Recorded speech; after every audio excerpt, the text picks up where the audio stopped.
Dorchester. Originally a luxury coastal liner operated by the Boston Elevated Railway Company, was part of an integrated transportation network that connected trains and ships, offering seamless travel for passengers. Named after Dorchester, Massachusetts, one of Boston's oldest neighborhoods, the ship carried a distinctly civilian identity long before World War II. Built for protected coastal routes along the U.S. East Coast, she was designed for reliability and regular passenger service, not open ocean warfare. That civilian purpose shaped why she was later used. After the United States entered World War II, the federal government exercised its wartime authority to requisition civilian vessels needed for national defense.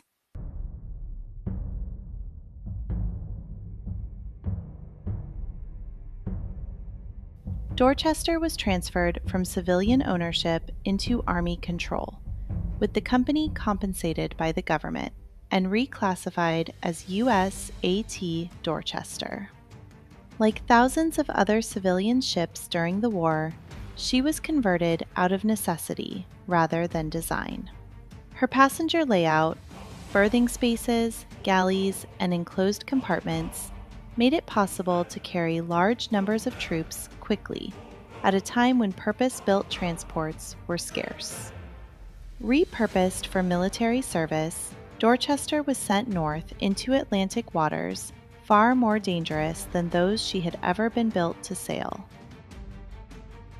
The USS Dorchester steamed through the dark, icy waters, bound for the crucial U.S. base in Narsarsuaq, Greenland, a vital refueling and supply hub for Allied forces. On board were over 900 souls, troops and crew, on a mission to strengthen the lifeline of supplies for the European front. Among them, the Four Chaplains, ready to serve both body and spirit.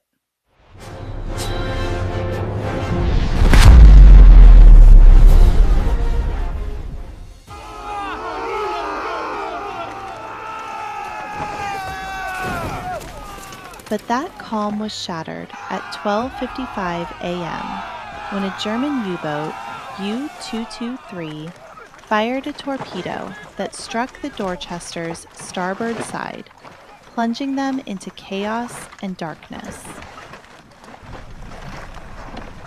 Men who had been sleeping deep in the ship's hold were jolted awake by the blast. Some were injured, others were stunned, disoriented, or trapped below deck.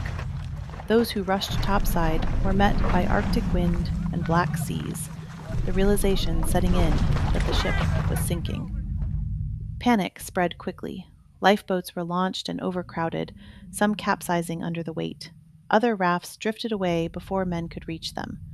In the darkness, soldiers groped through passageways as the ship listed, corridors tilting as water poured in.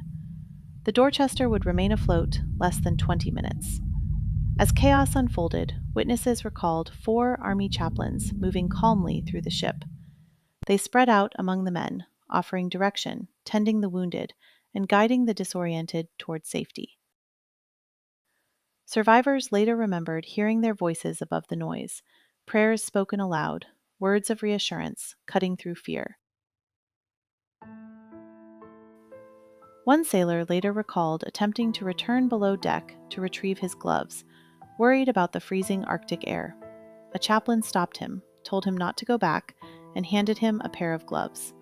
Only afterward, reflecting on what had happened, did the sailor realize the chaplain had not been carrying extra gloves, and that giving them away meant he would not be leaving the ship.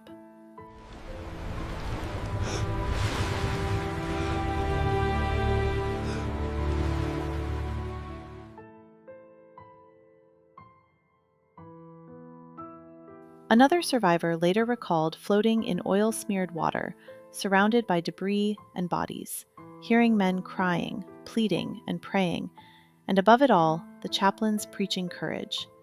He said their voices were the only thing that kept him going. When life jackets in the storage area were gone, witnesses reported seeing the chaplains give theirs to others. There was no distinction. no call for denomination, rank, or background. Each life jacket went to the next man in line. As the Dorchester slipped beneath the surface, survivors in nearby rafts later said they could see the four chaplains standing together on the slanted deck, arms linked, their voices still audible in prayer as the ship went down. Of the 902 men aboard, 672 would die in the freezing Atlantic. As the Dorchester disappeared beneath the Atlantic, a question remained. Who were these extraordinary selfless men?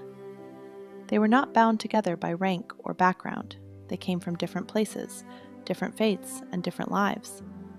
What united them was not obligation, but a deep, practiced love for others. They were army chaplains.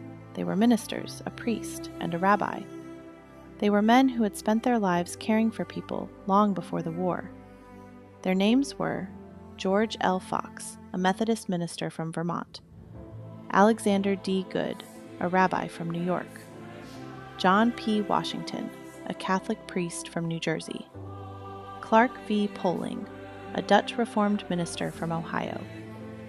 Each had chosen a life centered on service. Each had been shaped by faith, teaching, and compassion long before they ever wore a uniform. What they did that night was not commanded. It was not required. It was the natural expression of lives spent loving others. These stories are important to me. They're researched carefully, told responsibly, and grounded in real records. If that matters to you too, I invite you to subscribe, like, and share.